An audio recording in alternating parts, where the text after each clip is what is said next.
الحمدللہ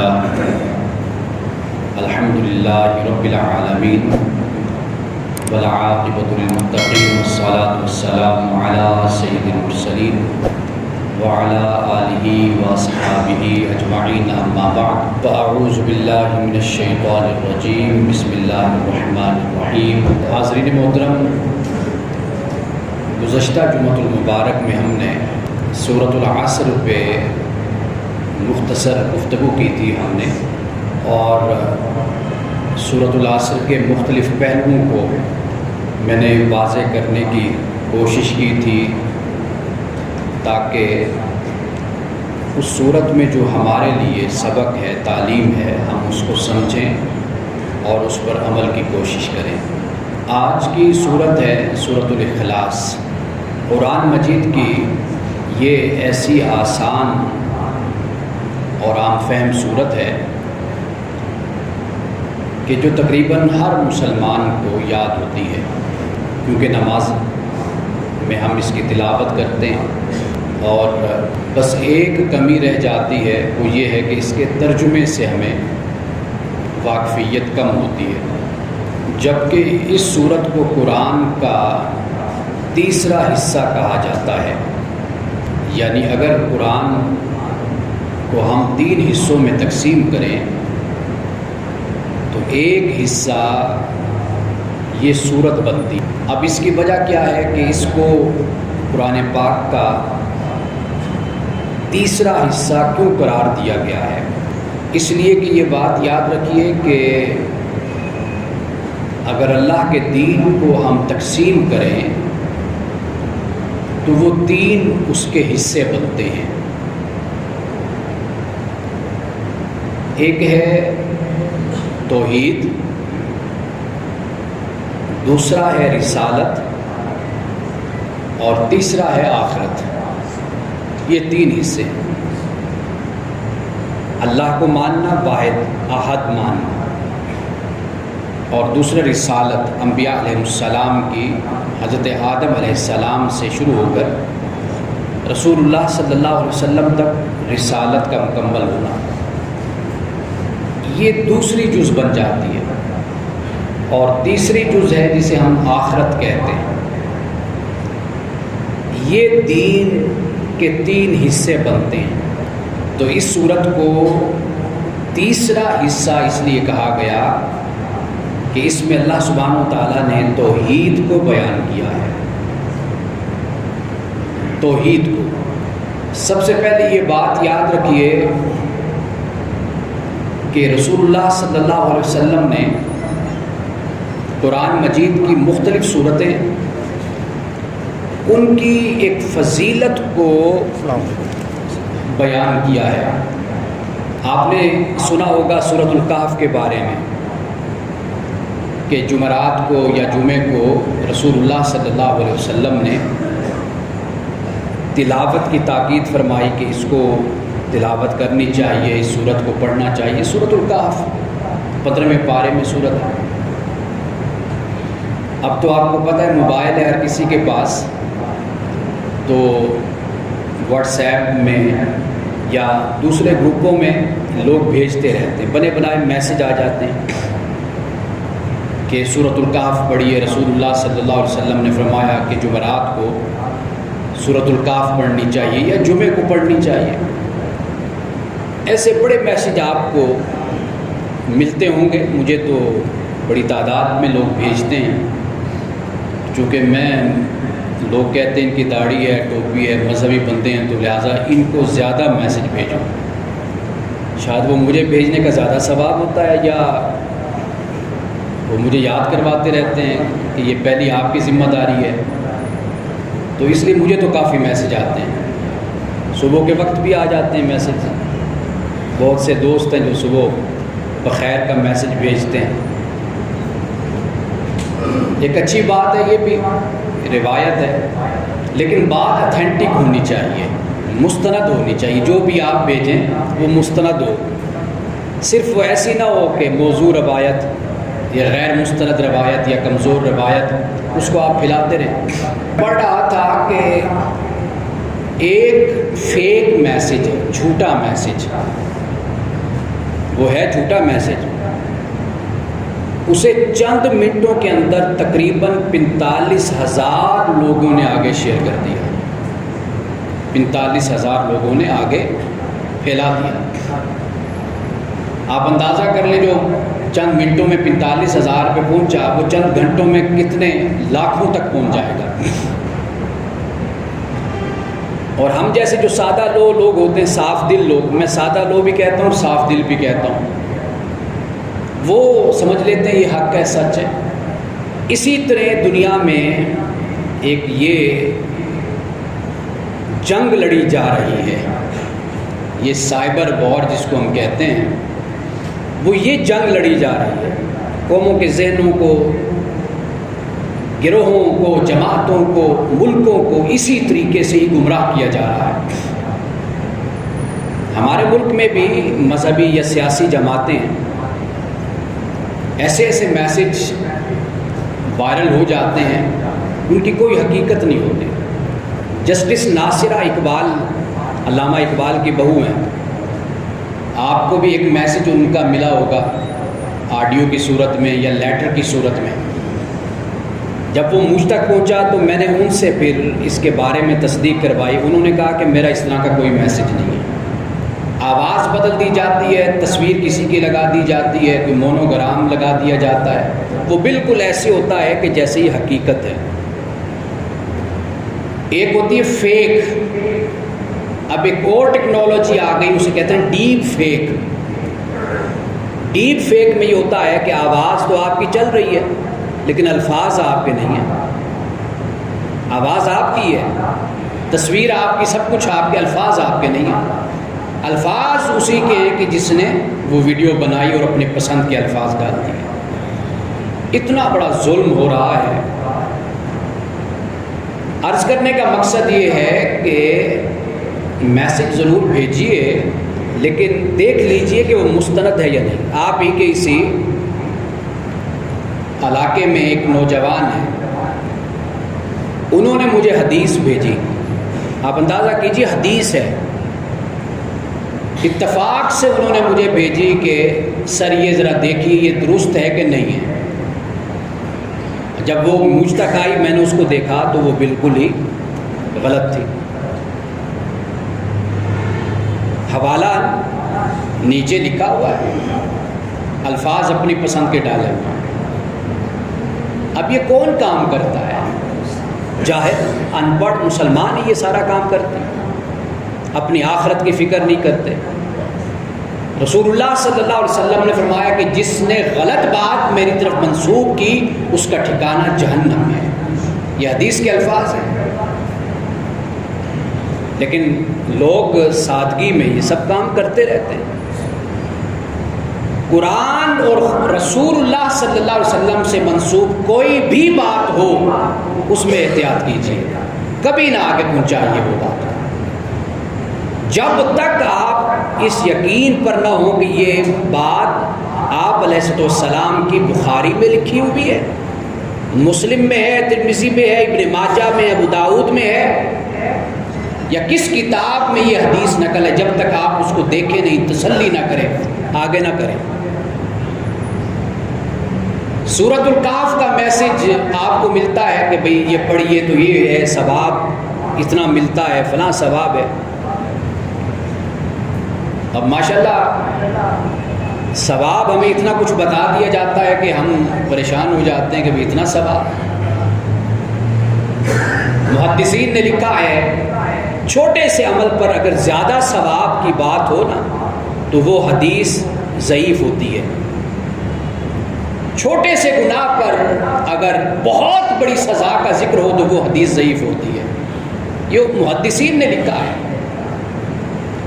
لیکن چونکہ ہمارے ہاں رواج اس طرح سیکھنے اور سمجھنے کا نہیں ہے،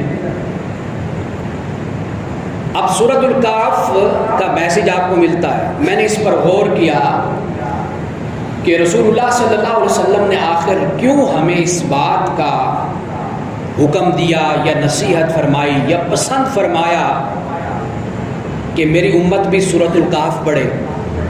اب سورۃ الکہف میں ایک تو صحابہ کہف کا واقعہ ہے، آپ کو معلوم ہے کہ وہ غار میں رہے تھے، اصحاب الکہف والرقیم قرآن نے کہا، ایک تو ان کا واقعہ ہے۔ دوسرا واقعہ سورۃ الکہف میں ہے دو دوستوں کا، ایک امیر تھا ایک غریب تھا۔ امیر کے پاس 2 باغ تھے اور دولت اور مال کی بنیاد پر وہ اللہ سے دور ہو گیا اور اس نے کہا کہ یہ سب کچھ میری محنت کا کیا دھرا ہے، اور اس نے کہا کہ جس رب نے مجھے اس دنیا میں اتنا کچھ دے دیا وہ آخرت میں مجھے کیوں نہیں دے گا۔ یہ دوسرا واقعہ سورۃ الکہف میں بیان ہے۔ تیسرا واقعہ حضرت موسیٰ علیہ السلام اور حضرت خضر علیہ السلام کا واقعہ بیان ہے۔ قرآن نے خضر کا لفظ نہیں بیان کیا، ان کا نام نہیں بتایا کہ وہ کیا نام ہے، لیکن حدیث میں آتا ہے حضرت خضر علیہ السلام۔ یہ تیسرا واقعہ ہوگا۔ اور چوتھا واقعہ اس میں ذوالقرنین کا واقعہ ہے۔ اب یہ 4-5 واقعات اللہ سبحانہ وتعالیٰ نے سورۃ الکہف میں بیان کیے۔ اب رسول اللہ صلی اللہ علیہ وسلم نے جب یہ فرمایا، اپنی امت سے کہا کہ سورۃ الکہف پڑھا کرو، پڑھنے کی تعلیم کیوں دی آپ نے؟ اس لیے کہ ہر کہانی کا اپنا ایک پس منظر ہے اور ہر کہانی میں ایک سبق ہے ہمارے لیے، اور غالباً یہ قرآن کی وہ صورت ہے کہ جس میں زیادہ واقعات کو اور اہم واقعات کو بیان کیا گیا ہے، اس لیے فرمایا سورۃ الکہف کو پڑھو۔ خیر ہم نے اس کو وظیفہ بنا لیا کیونکہ ترجمہ تو ہمیں آتا نہیں، ترجمے کے بغیر ہی ہم پھر سورۃ الکہف کو پڑھتے رہتے ہیں۔ یہ نہیں ہے میں قرآن کو بغیر ترجمے کے نہیں پڑھتا، میں قرآن کی باقاعدہ تلاوت کرتا ہوں، روزانہ 2 پارے 3 پارے جتنا مجھے ٹائم ملے تو میں قرآن ہی پڑھتا ہوں، لیکن میں قرآن کے ترجمے کو سمجھتا ہوں۔ پڑھنا قرآن کا اپنا اثر ہے، تلاوت میں کوئی شک نہیں ہے۔ آپ جیسے میں نے کسی اور موقع پر آپ سے کہا تھا کہ آپ کوئی بھی موسیقی کچھ بھی سنیں، آپ ایک آدھ گھنٹے کے بعد 15 منٹ کے بعد آپ بور ہو جاتے ہیں، لیکن قرآن کی تاثیر ایسی ہے کہ آپ گھنٹوں سنتے رہیں آپ قرآن سے بور نہیں ہوتے۔ یہ قرآن کی تاثیر ہے۔ جس کو نہیں سمجھ آتا قرآن اس کے دل کی سیاہی کو بھی دھوتا ہے۔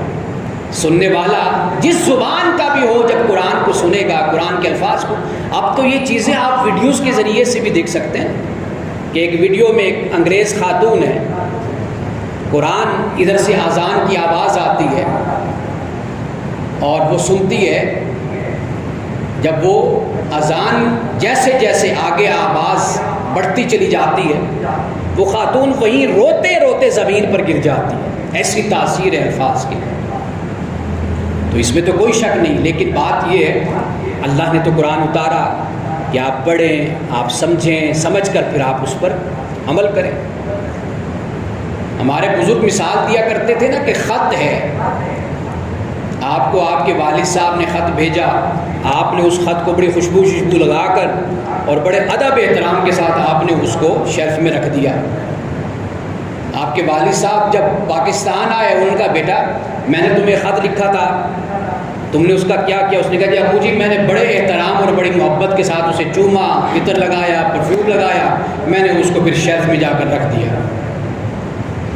تو والد صاحب کیا کہیں گے؟ پگلے وہ تو اس لیے بھیجا تھا کہ تو اس کو پڑھ، اس میں ہدایات تھی، کچھ رہنمائی تھی، تمہیں کچھ باتیں میں نے اس میں کہی تھی، اس پر تم نے عمل کرنا تھا۔ تم نے اس کو چوما، بڑا ادب کیا کہ میرے والد صاحب کا خط آیا، عطر شطر لگایا اور اس کو جا کر تم نے رکھ دیا۔ ہم نے قرآن پاک کے ساتھ یہ سلوک کیا ہے۔ ادب احترام اس کے منافی نہیں ہے کہ آپ سمجھیں کہ تو نعوذ باللہ کوئی بے ادبی ہو جاتی ہے۔ ادب احترام، قرآن کی تلاوت، اس کا ترجمہ، اس کو سمجھنا، یہ قرآن پاک کے زیادہ ادب کی علامت ہے، زیادہ ادب کی علامت ہے۔ اب سورۃ الکہف میں تو یہ 4-5 باتیں بیان کی۔ رسول اللہ صلی اللہ علیہ وسلم نے اپنی امت سے فرمایا کہ تم جن حالات میں بھی ہوگے، جن حالات میں بھی ہوگے، سورۃ الکہف تمہاری رہنمائی کرے گی۔ وہ حالات کیا ہیں؟ مثال کے طور پر دیکھیے، اصحاب کہف ہیں. آپ جانتے ہیں کہ اصحاب کہف کون تھے؟ اصحاب کہف جس زمانے میں تھے، اس زمانے کا بادشاہ مسیحی تھا، عیسائی تھا، جسے ہم عیسائی کہتے ہیں. مسیحی تھا، مسیح نہیں مشرک تھا. اصحاب کہف مسیحی تھے، حضرت مسیح علیہ السلام کی تعلیمات پر تھے. اس وقت مذہب وہی تھا، مسیحیت تھا، لیکن بادشاہ مشرک تھا، جابر تھا. وہ اصحاب کہف پر سختی کرتا اور ان کو مجبور کرتا تھا کہ تم کفر کی طرف، شرک کی طرف واپس آ جاؤ. انہوں نے پناہ لے لی تھی، جا کر غار میں پناہ لے لی.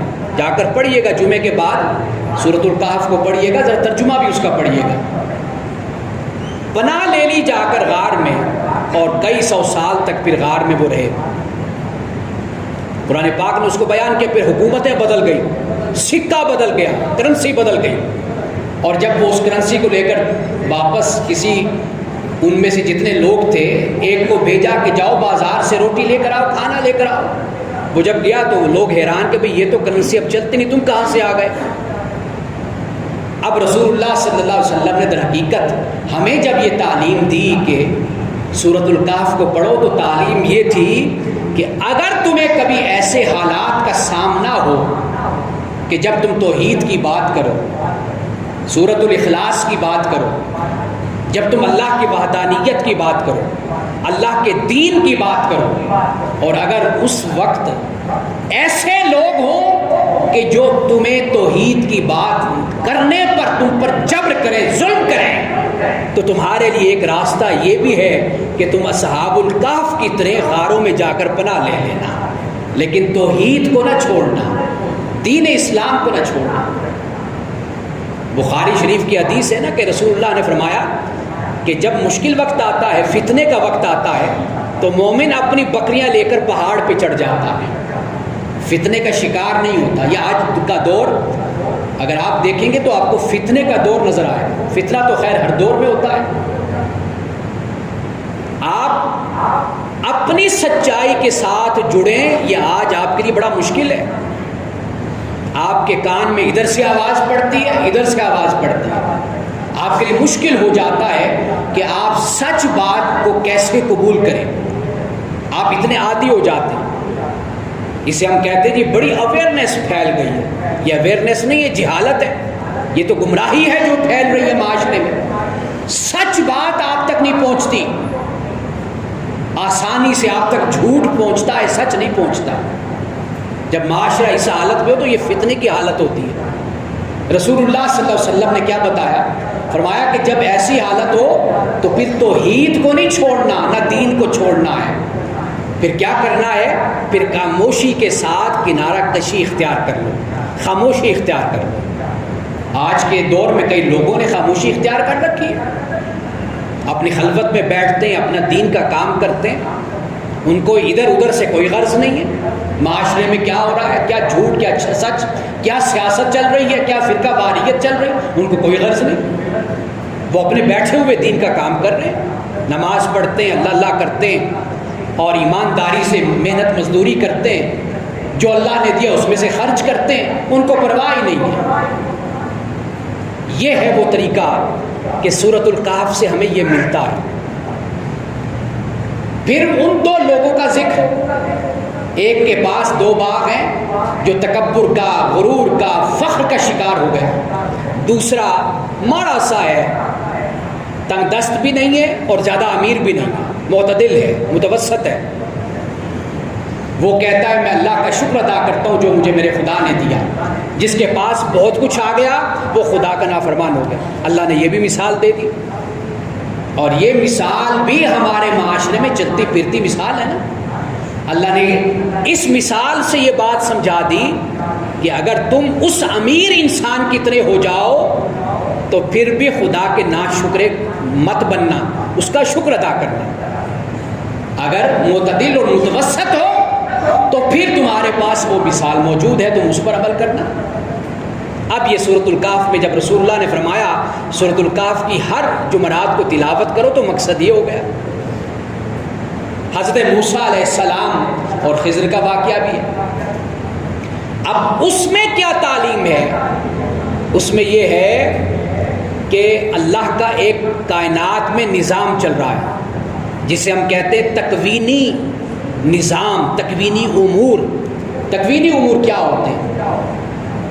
کسی انسان کی ڈیتھ ہو جاتی، موت واقع ہو جاتی ہے، ہمیں تو اس سے دکھ ہوتا ہے نا کہ ایسا کیوں ہو گیا۔ اللہ پاک نے حضرت خضر علیہ السلام کے ذریعے سے یہ بات سمجھا دی کہ رب کی طرف سے جو فیصلہ ہوتا ہے وہ فیصلہ اس کی حکمت کے مطابق ہوتا ہے، اس کو تم نہیں سمجھ سکتے۔ اس میں کیا حکمت اور حقیقت ہے وہ تمہیں سمجھ نہیں آئے گی۔ بس تمہیں یہ چاہیے کہ تم اس پر صبر کرو اور خدا کا شکر ادا کرو۔ یہ تکوینی امور ہوتے ہیں۔ آپ نے دیکھا کہ کسی شخص کو اللہ تعالیٰ نے بیٹا دیا، سالوں بعد بیٹا دیا، وہ بڑا ہو گیا، نوجوان ہو گیا، ماں باپ بوڑھے ہیں، بچہ نوجوان ہے، ایکسیڈنٹ ہوا، حادثہ ہوا، مرض میں مبتلا ہوا، موت واقع ہو گئی۔ اب وہ یہ کہے گا کہ مولا میرے ساتھ ایسا کیوں ہوا؟ لوگ یہ بولتے ہیں۔ اللہ پاک نے حضرت موسیٰ اور خضر کے ذریعے سے اس بات کو سمجھا دیا، اور یہ سورت جب نازل ہوئی تو اس وقت صحابہ بھی مشکلات میں تھے۔ اللہ نے ان کو بھی صبر دیا کہ اللہ سبحانہ و تعالیٰ جب تکلیف دیتا ہے اس تکلیف میں اللہ کی طرف سے تمہارے لیے بہتری چھپی ہوتی ہے، تمہاری کامیابی چھپی ہوتی ہے۔ اب یہاں سے یہ بات سمجھ آ گئی سورۃ الکہف میں۔ اور آخری بات جو ذوالقرنین کی بات ہے، اللہ نے اقتدار دکھایا۔ ذوالقرنین کوئی کافر بادشاہ نہیں تھا، وہ مسلمان بادشاہ تھا۔ اس صورت میں آپ دیکھیں گے کہ قرآن پاک نے ذوالقرنین کی 3 مہموں کو بیان کیا ہے۔ 3 مہم۔ اب 2 مہم کا ذکر تو ہمیں تاریخ میں ملتا ہے، تیسری مہم کا ذکر ہمیں تاریخ میں نہیں ملتا۔ یہ اب جا کر اس پر مورخین نے کام کیا تو یہ ثابت ہوا، سمجھ آئی۔ یہ 3 مہمیں ذوالقرنین کی ہیں۔ اب ذوالقرنین کون تھا؟ وہ مسلمان بادشاہ تھا، قرآن پاک نے اس کو بیان کیا۔ اب اللہ یہ بتاتا ہے کہ جب تمہیں سلطنت دوں، جب تمہیں بادشاہت ملے، جب تمہیں ریاست ملے، جب تمہیں طاقت اور قوت اور اقتدار ملے تو پھر تمہیں ذوالقرنین جیسا حکمران اور بادشاہ بننا ہے۔ یہ وہ باتیں جو قرآن نے سورۃ الکہف نے بیان کی۔ رسول اللہ نے کہا اپنی امت سے کہ تم سورۃ الکہف کو پڑھا کرو۔ اب امت نے یہ تو یاد کر لیا کہ سورۃ الکہف کو پڑھنا ہے، لیکن امت نے یہ نہ سمجھا کہ سورۃ الکہف کو پڑھنا کیوں ہے۔ امت نے وظیفہ بنا لیا کہ بس ٹھیک ہے پڑھتے رہو۔ خیال یہ کر لیا کہ رسول اللہ نے فرمایا تو لہٰذا پڑھتے رہنا چاہیے۔ اچھی بات ہے، پڑھیے، لیکن رسول اللہ کی ہر بات میں ایک حکمت ہوتی ہے، سبب ہے، وجہ ہے کہ آپ نے کیوں فرمایا، آپ نے اس لیے فرمایا تھا۔ لیکن ہمارا معاملہ یہ ہے کہ پھر ہم اس کو آنکھیں بند کر کے پڑھتے اور چلے جاتے ہیں۔ سورۃ الاخلاص کے بارے میں 2 باتیں بڑی اہم ہیں، بڑی خوبصورت باتیں کہ اس کو صحابہ نے اپنا وظیفہ بنایا، اس کو پڑھا۔ مثال کے طور پر رسول اللہ صلی اللہ علیہ وسلم نے ایک صحابی کو کسی مہم پر سردار بنایا، یعنی کسی جنگ پر بھیجا، مہم پر بھیجا، اس صحابی کو سردار بنایا۔ اب وہ سردار صرف جنگ کا سردار نہیں ہوتا تھا، وہ امامت کا بھی سردار، نماز کا بھی سردار ہوتا تھا۔ اب جب راستے میں نماز کا وقت ہوتا، مثلا مغرب کی، عشاء کی، فجر کی نماز کا وقت، تو وہ جب امامت کے لیے کھڑے ہوتے تو سورۃ الاخلاص پر قرات کو ختم کرتے تھے، یعنی کوئی سورت پڑھی اور آخر میں پھر سورۃ الاخلاص کو پڑھا۔ ہر نماز میں ایسے کرتے، ہر رکعت میں، یعنی ایک سورت پہلے دوسری پڑھتے، پھر اس کے بعد اس کے ساتھ پھر سورۃ الاخلاص کو ساتھ شامل کر لیتے۔ اب جو صحابہ ساتھ تھے ان کو بڑی مشکل پیش آئی۔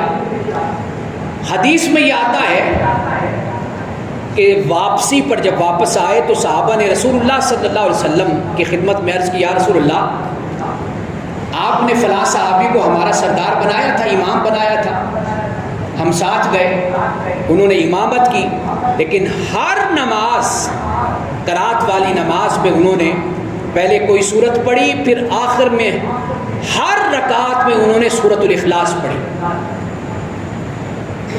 ہم یہ پوچھنا چاہتے ہیں کہ انہوں نے ایسا کیوں کیا؟ اب دیکھیے رسول اللہ صلی اللہ علیہ وسلم نے فرمایا اس سے پوچھو کہ وہ ایسا کیوں کرتا ہے، اس سے پوچھو جا کر کہ وہ ایسا کیوں کرتا ہے۔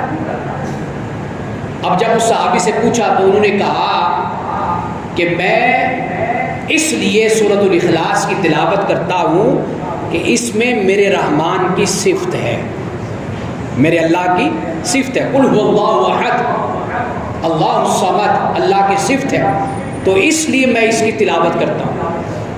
اب رسول اللہ صلی اللہ علیہ وسلم نے فرمایا، آپ نے فرمایا میرے صحابہ تم اس کا یہ پیغام لے کر مجھ تک آئے ہو نا کہ اس نے بتایا کہ میں سورۃ الاخلاص کی تلاوت اس لیے کرتا ہوں کہ اس میں میرے رحمان کی صفت ہے۔ فرمایا کہ جاؤ اب جا کر اس کو بھی میری طرف سے یہ خوشخبری سنا دو، اخبروہ یحبہ اللہ تعالی، اگر وہ خدا کی محبت میں اس سورت کو تلاوت کرتا ہے تو جا کر اس کو یہ خبر دے دو کہ رب بھی اس سے محبت کرتا ہے، رب بھی اس سے محبت کرتا ہے۔ اب یہ روایت ایک واقعہ ہے، ایک دوسرا واقعہ ہے جو بخاری میں بھی بیان ہے۔ مسجد قباء جو اسلام کی پہلی مسجد ہے، آپ علیہ السلام جب ہجرت فرما کر جب آپ آئے مدینہ کی طرف تو آپ نے مسجد جس مقام کو اپنے لیے نماز کی جگہ بنایا وہ مسجد قباء کہلائی، مسجد قباء ہے۔ وہاں پہ رسول اللہ صلی اللہ علیہ وسلم نے ایک صحابی کو امام مقرر کر دیا اور وہ وہاں پہ نماز پڑھاتے، جیسے مغرب میں تلاوت کرتے، شام اور فجر میں، تو انہوں نے وہاں پر اسی سورت کو پہلے پڑھنا، سورۃ اخلاص کو، اور پھر اس کے بعد کوئی اور سورت پڑھتے۔ پہلے والے صحابی کیا کرتے تھے؟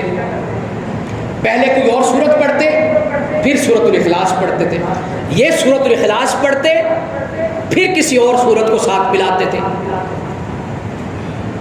تو صحابہ نے ان سے کہا کہ یہ آپ کیسے کرتے ہیں کہ آپ سورۃ الاخلاص کو ہر سورت میں پڑھتے ہیں؟ صحابی نے کہا کہ دیکھو میں تو اسی طرح نماز پڑھاؤں گا، میں اسی طرح نماز پڑھاؤں گا، پہلے اس کی تلاوت کروں گا، اس کے بعد پھر کسی اور سورت کی تلاوت کروں گا، یہ طریقہ میں نہیں چھوڑ سکتا۔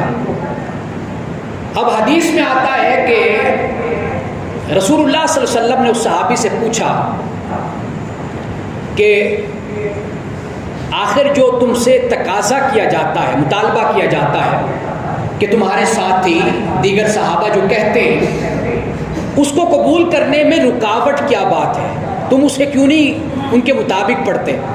اب وہ صحابی جواب دیتے ہیں، انہوں نے عرض کی یا رسول اللہ صلی اللہ علیہ وسلم مجھے سورۃ الاخلاص سے محبت ہے، الفاظ یہ ہیں کہ یا رسول اللہ مجھے سورۃ الاخلاص سے محبت ہے۔ تو آپ نے کیا فرمایا کہ حبک ایہا ادخلک الجنۃ، آپ نے فرمایا کہ تیری اسی محبت نے کہ جو تو نے سورۃ الاخلاص سے کی ہے، اللہ نے تجھے جنت میں داخل کر دیا ہے، جنت میں داخل کر دیا۔ اب دو صحابی کا عمل ہمارے سامنے آتا ہے۔ فقہا کے جو فتاوی ہیں اور مسالک ہیں یہ بہت بعد میں وجود میں آئے، آپ کو اس بات کا علم ہونا چاہیے۔ احناف ہوں، شوافع ہوں، حنابلہ ہوں، مالکیہ ہوں، یہ بہت بعد میں ہمارے تک پہنچے۔ آپ کو معلوم ہے کہ بر صغیر میں ترکی کے ذریعے سے فقہ حنفی ہم تک پہنچی، پھر اس کے بعد یہاں پر مغلیہ دور میں پھر فالوور زیادہ مقلد پیدا ہوئے حنفی احناف کے۔ اگر آپ ملائیشیا اس ایریا کی طرف چلے جائیں گے وہاں پر آپ کو شوافع یعنی حضرت امام شافعی کی فقہ کو فالو کرنے والے زیادہ ملیں گے۔ یہ مختلف علاقے ہیں کہ کہیں پر زیادہ امام ابو حنیفہ کے مقلدین ہیں، کہیں پر امام شافعی کے ہیں، کہیں پر امام مالک کے ہیں، پھر کہیں پر امام احمد بن حنبل کے ہیں۔ اور یہ جو کثرت پائی جاتی ہے اس بات کو بھی یاد رکھیے کہ کسی امام کی فقہ وہ ایسے شہروں اور ایسے ملکوں کے لیے جو ٹھنڈے ہیں، کئی اماموں کی فقہ ایسے علاقوں کے لیے جو گرم ہیں، یہ مختلف ان کے فقہی مسائل کو اگر دیکھا جائے تو وہ حالات کے مطابق اور اس کا ایک خاص بیک گراؤنڈ بنتا ہے. خیر یہ ایک علیحدہ موضوع ہے، لیکن ہمارے ہاں احناف کو فالو کیا جاتا ہے، امام ابو حنیفہ کو، بلکہ امام ابو حنیفہ سے بھی زیادہ امام ابو حنیفہ کے شاگردوں کو فالو کیا جاتا ہے، امام ابو یوسف کو اور امام محمد کو.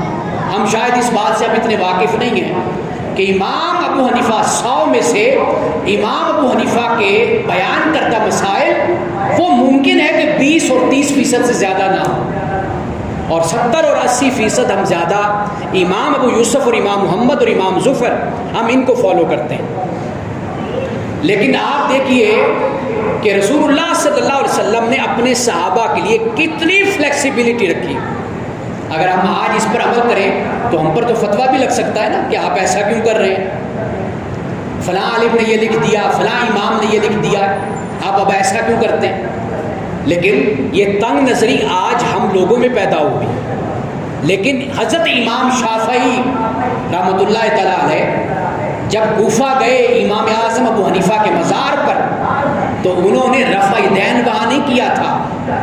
کسی نے پوچھا کہ آپ تو رفع دین کے قائل ہیں، رفع دین کرتے ہیں، لیکن آپ کوفہ میں آ کر امام اعظم ابو حنیفہ کے مزار پر آپ یہاں پہ رفع دین نہیں کر رہے. آپ نے فرمایا کہ مجھے شرم آتی ہے کہ میں اتنے بڑے امام کی بارگاہ میں آؤں اور پھر اپنے طریقے سے نماز پڑھوں، مجھے شرم آتی ہے. یعنی یہ ایک فلیکسیبلٹی، ایک نرمی ہمیں ان کے ہاں نظر آتی ہے. ان باتوں کو بھی سمجھنا چاہیے، عوام کو ان باتوں کا بھی علم ہونا چاہیے. یہ جو ہمارے ہاں ریجیڈیٹی ہے، سختی ہے، تشدد اور شدت ہے، اس کو ختم کرنے کا طریقہ یہی ہے کہ مختلف ائمہ اور فقہا کی آراء کو، ان کے فتاویٰ کو بتایا جائے کہ ایک امام اگر یہ کہتا ہے تو دوسرا امام یہ بھی کہتا ہے. اب صحابی نے اس طرح نماز پڑھائی، قل هو اللہ پڑھی، کسی اور سورت کو ملایا، رسول اللہ نے اس کو بھی پسند کیا. کسی اور صحابی نے امامت کرائی مسجد قباء میں، انہوں نے پہلے قل هو اللہ کو پڑھا، پھر کسی سورت کو پڑھا، رسول اللہ نے اس کو بھی پسند فرمایا. کیوں پسند فرمایا؟ اس لیے کہ ان کا تعلق قرآن کے ساتھ تھا، نیت اچھی تھی، اخلاص تھا، محبت تھی، اللہ اور قرآن کی محبت میں انہوں نے یہ کام کیا تھا. رسول اللہ صلی اللہ علیہ وسلم نے انہیں اس عمل پر جنت کی خوشخبری سنائی. یہ سورۃ الاخلاص ہے. آج چونکہ کچھ ہماری بات سورۃ الکاف کے حوالے سے ہو گئی، اس لیے ہم سورۃ الاخلاص پر بات تفصیل کے ساتھ نہیں کر سکے. آئندہ جمعۃ المبارک میں ہم سورۃ الاخلاص پر ہی بات کریں گے. واخر دعوانا الحمدللہ رب العالمین.